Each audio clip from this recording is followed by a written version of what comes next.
The sun rose over Wyoming territory like slow spill fire, turning the dusty streets of sagebrush crossing gold. June Hollis was already awake, sweat on her brow, hammer in her hand, and the forge burning hot behind her. Sparks danced every time she struck the iron. This was her world, her rhythm, her fight. Most folks in town said a woman didn't belong in a blacksmith shop. June ignored every one of them. "Easy, Duke," she murmured to the black stallion tied in the cross ties. The male coach horse stomped and tossed his head, mean as a rattler and twice as unpredictable. "That beast will kick your head clean off, missy," one of the drivers sneered behind her. June didn't even look up. "Then he'll have to stand in line, behind the others waiting to try." The man spat tobacco in the dirt. "Ain't natural, a woman doing man's work. Your daddy must be spinning in his grave." June's hammer paused midair. Slowly, she lifted her eyes. Green as emerald glass, sharp as a blade. "My daddy taught me this trade," she said. "The only unnatural thing is someone telling another person what they can or can't do." The man mumbled something and left. June finished the horseshoe, wiped her forehead, and heard it, the low rumble of cattle moving fast. A dust cloud rose on the horizon.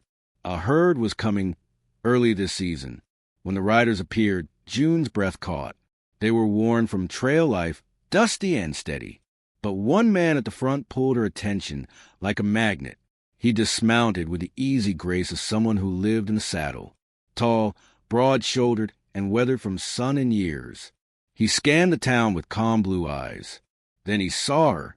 He walked toward the forge, spurs jingling in a slow rhythm. "Morning, ma'am," he said, touching his hat brim. "Name's Colt Merrick. I'm looking for blacksmith." June crossed her arms. "You found her." Most men blinked, stared, argued. Colt Merrick didn't. His eyes flicked from her hammer to her leather apron to the glowing forge behind her. "Well then," he said without missing a beat, "I've got a proposition. Wagon axle's cracked. Half my horses need shoeing. We're headed to Cheyenne and need the work done quick." "How quick?" June asked. 2 days, 3 at most. I'll pay double the going rate." June needed the money. Taxes were coming soon, and business had been slow. "Half up front for materials," she said. Colt nodded without argument, pulled out a leather pouch, and counted out silver dollars. Actual silver, not a single haggled word. Their fingers brushed as she took the coins. His hands were callous like hers. "Bring the wagon out back," June said. "I'll start on the horses this afternoon." "Appreciate it, Miss Hollis." He dipped his hat and walked off. June found herself watching the way he moved. Calm, confident, sure. She shook the thought off and went back to work. She didn't have time for foolishness, but the day wasn't done with her. Not even close. June had just finished shoeing 2 draft horses when the smell of too sweet cologne slid through the air like a snake. Jarvis Blackthorne stepped into her forge, slick smile and slicker hair. "Working hard as always, Miss Hollis." "What do you want, Jarvis?" June didn't bother hiding her annoyance. "The council met last night." His voice oiled through the room. "Taxes on your property are going up. Quite a lot, I'm afraid."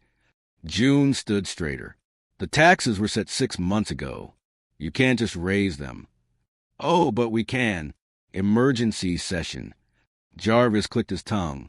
"Of course, if you sold your shop to the right buyer." "Let me guess." June cut in. "You." He smiled, showing too many teeth. 30 days, June. That's when the new assessment comes due. I'd hate to see your father's legacy fall to foreclosure." Before June could respond, the doorway darkened. "Everything all right in here?" Sheriff Elma Pike stepped inside, hand resting on her gun belt. Jarvis gave a fake laugh. "Just council business." "Funny," Elma said dryly, "seeing as I'm on the council and heard nothing about this meeting." Jarvis's smile faltered. Must have been an oversight. Hum. Elma muttered, "Get out." Jarvis strode away, but his eyes on June were sharp and venomous. After he left, the sheriff turned to her. "He's pushing hard. Be careful." June nodded, chest tight.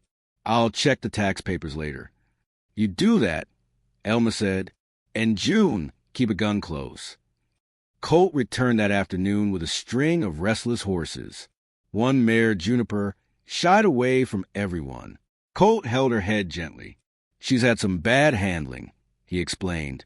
June approached softly, humming an old tune her Shoshone mother taught her. Slowly, the mare relaxed. Colt's eyebrows lifted. Never seen her settle like that. "You're good." "Have to be," June murmured. "It's all I've got." Colt's gaze lingered on her. Not judging, not doubting, just seeing her. "Most folks," June said, "think I shouldn't be doing this work." "Most folks don't know a damn thing," Colt replied. "People should be judged by what they can do, not what others expect." June felt her chest warm in a way she didn't like.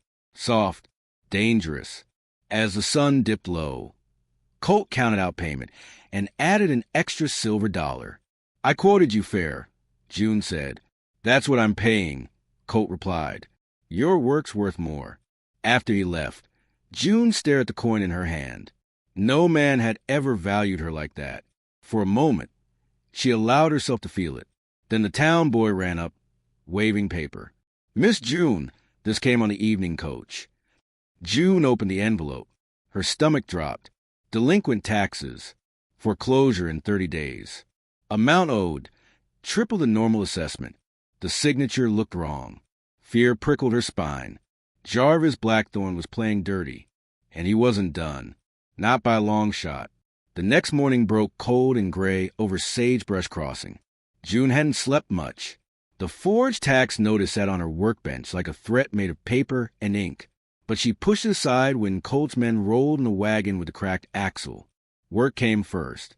Worry later. "This is worse than you said," June muttered, crouching to inspect the deep split along the oak. "I can reinforce it, but it needs replacing soon."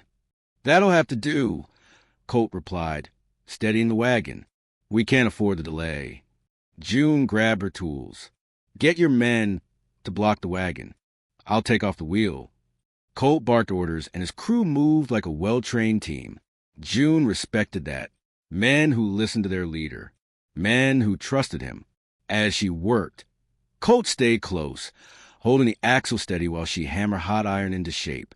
Their shoulders brushed now and then, and each time June felt a spark she tried to ignore. "You've got a good crew," she said.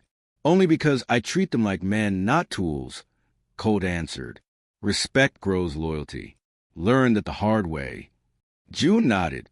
Someone who understood leadership without cruelty. Rare for a cowboy. Rarer for a man. By noon, sweat poured down her back, the heat of the forge fighting the cold morning air. Colt handed her a canteen. "Drink." June hesitated, but the look in his eyes wasn't pity. It was partnership. She drank. Then the ground shook under pounding hooves. 3 riders tore up the street, horses lathered with sweat. "Fire!" one of them shouted. June's woodshed is burning. June froze. Her entire winter supply of charcoal. Months of work. Without it, she couldn't run the forge. She ran. By the time she reached the shed, flames were eating the roof, roaring high and wild. Heat slammed into her face. Her neighbors were already forming a bucket line. But June saw the truth. It was too late. "Stand back," Sheriff Elmer Pike ordered. "We say what we can." June stood helplessly as her shed collapsed in a shower of sparks. Her heart felt like it burned with it. A blanket settled over her shoulders. Colt. He didn't say a word, just stood beside her, steady and solid. Elma approached, something in her hand. "We found this." It was a glass bottle. The smell of lamp oil clung to the broken edges. Arson. Jarvis Blackthorne had gone from threats to outright destruction. June's jaw clenched so hard it ached. "He wants me gone," she whispered. Colt's voice was low, dangerous, and he just made a mistake. Neighbors gathered, offering small bundles of coal, wood, whatever they could spare. Herr Vogel, the old blacksmith from the east end of town, pushed a small cart toward her. "Your father helped me when I was new here," he said gruffly. "Now I help you." June's throat tightened. Sagebrush Crossing might have been rough, but it wasn't heartless. Colt stepped close. "I've got contact with freight companies. I'll get you more coal at cost." Here in a week. June stared at him. Why? You barely know me. Doesn't matter, Colt said. Right is right. And I know a setup when I see one. His loyalty shook something loose in her chest. Something she didn't want to name yet. That afternoon, Colt stayed to help her clean the damage. June tried to wave him off, but he ignored her. My mama raised me to be useful, he said with a half smile. Between sweeping ash and shifting debris, they talked. Or rather, June talked. Colt listened. When dusk settled, June inspected the cracked axle again. I can fix this tonight, she said. You'll be ready by morning. You need rest. I need income, she replied sharply. Colt said nothing, but stayed until she finished. The repair was perfect. You didn't have to help, June said quietly. I know. Colt glanced at her with eyes softer than she expected. But I've been where you are. Had everything threatened. Felt the world closing in. What did you do? Fought back. His voice was rough, even when it got me drummed out of cavalry. June looked up sharply. You were military? Captain, Colt said, until I refused orders at Sacred Crow burial grounds. They wanted force. I wanted to negotiate. June swallowed hard. That tragedy was spoken of in whispers across the territory. That makes you a good man, she said. No, Colt murmured. Just a man trying to sleep at night. June felt that truth settle deep, but the moment shifted when his men returned with dinner, pulling him away. See you at sunrise, Colt said, touching his hat. June watched him go, and for the first time in a long while, she didn't feel alone. The next day, after working nonstop, June stepped into the Long Branch Saloon, not to drink, to collect money Walter Briggs owed her for horseshoes. She walked straight to him. Mr. Briggs, you owe me $12. Briggs turned red. Now ain't the time. It's been 3 weeks. I want my money. A drunk cowboy snickered from a nearby table. $12? That's steep for a woman hammering iron. June turned slowly. You want to try shoeing your own horse? The cowboy stood, swaying. What kind of lady barges into a saloon like this? June felt heat rise. Not shame. Anger. I ain't no lady, she said clearly. A low, warm chuckle came from behind her. Colt Merrick's voice rolled through the saloon like thunder. Good, he drawled. That's exactly what I came for, Darlin. The entire saloon froze. The cowboy blinked between them. You with her? I'm with anyone with a backbone to stand up for what they're owed, Colt said. His voice was calm. Too calm. So pay the woman. Briggs scrambled to hand June her coins. She took them, nodded to Colt, and left, heart pounding. The way he'd said Darlin lingered in her chest like warm smoke. Outside, Elma peered, eyes sharp. That was brave, she said. Also foolish. You're making enemies. June set her jaw. I already have enemies. Colt stepped out behind her. And you got friends. Something in his tone made her breath catch. She didn't answer, but she didn't walk away either. Night fell heavy over Sagebrush Crossing, but June Hollis didn't let the darkness slow her. After the saloon confrontation, trouble only grew thicker. The very next afternoon, Colt's coal wagon rolled into town, and Jarvis Blackthorne blocked it with 3 hired gunmen and a smug smile. This wagon needs inspection, Jarvis declared. New ordnance. There is no ordnance, Colt said quietly. Emergency session, Jarvis repeated. Then Sheriff Elma Pike stepped from behind Colt, like a hammer dropping on steel. Funny how I never heard that session. Being on the council and all. Jarvis faltered. This is town business. And you're breaking the law. Elma, cut in. Move your men. Jarvis hesitated too long. The crowd began gathering, murmuring, glaring, whispering their anger. It wasn't just June anymore. Jarvis had cheated half the town. He backed down, but not far.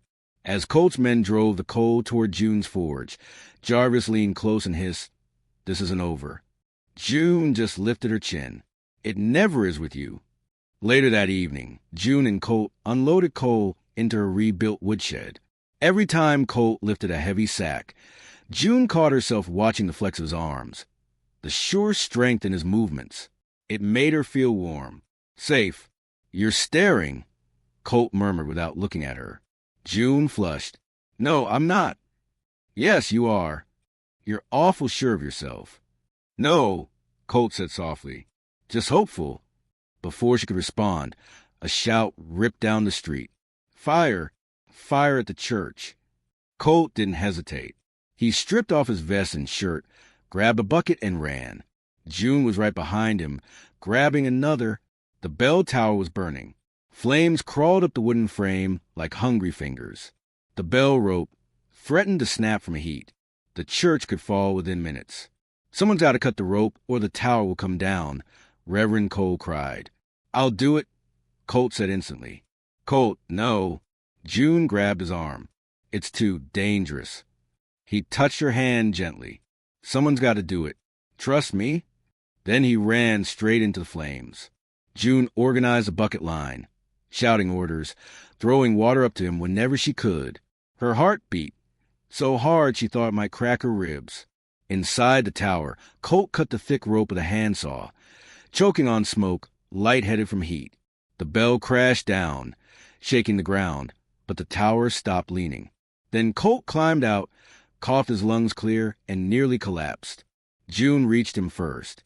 She pressed her hands over his shoulders, his chest, checking for burns, trembling. You idiot, she whispered. Don't you ever do that again. I can't promise that, Colt said, breathless but grinning. Not if you're in danger. Their eyes met. For one heart-stopping moment, the world went quiet. The crowd, the smoke, the heat. Everything fell away except the way he looked at her, like she was something worth dying for. Over the next days, the storms hit one after another. Hail, then a blizzard that buried the town in white walls of ice. June and Colt worked together, saving cattle, dragging children out of snowed-in cabins, pulling families to safety, side by side, fighting nature itself. At one point, Colt wrapped his duster around both of them under a wagon to shield June from hail. Their bodies pressed close, sharing breath and warmth. You calm me, he whispered, his voice shaking with more than cold. June's heart almost stopped, but duty pulled him away again. Storm after storm, crisis after crisis. Yet together, they survived it all. Then came the confrontation. Jarvis Blackthorne hadn't only forged June's tax notice. He'd forged contracts to steal Colt's cattle. He'd burned June's shed. He'd bribed judges. He'd threatened townfolk. He'd even brought in hired killers, the Corrin brothers. But he made one mistake. He pushed Sagebrush Crossing too far. Sheriff Elma and June gathered proof. Hidden ledgers, real tax receipts, forged signatures, letters with bribes, testimony from Nathan Price, the frightened clerk, who finally confessed everything. When Jarvis's hired gunmen rode into town to seize property, they found something they didn't expect. The entire town waiting for them, armed. Colt stood beside June, hand near his gun, eyes like blue steel. This is our town, he said. Not yours. Federal marshals arrived moments later, called by June and Colt's secret ride to the territorial governor. Within minutes, Jarvis, Judge Crane, and the Corrin brothers were disarmed, arrested, and hauled away. June threw her hammer at Jarvis's knee when he tried to run. Sorry, she said sweetly. I ain't no lady, remember? The crowd erupted in laughter. Justice, real justice, finally came to Sagebrush Crossing. Days later, after the dust settled and the town celebrated, Colt found June alone outside the church at sunset. Snow glowed like gold around them. I need to say something, he began. June tensed. Colt, when you said you're falling in love with me, his voice shook softly. I should have said it back. I love you, June. June's breath caught. He stepped closer. You're everything I didn't know I was looking for. Strong, stubborn, brave, real. June felt tears prick her eyes. I ain't no lady, she whispered. Colt smiled the slow, sure smile that had undone her from the start. Good, he murmured, pulling her close. That's exactly what I came for, Darlin. His kiss was slow, certain, full of promise, a new life, a real partnership, a future forged in fire.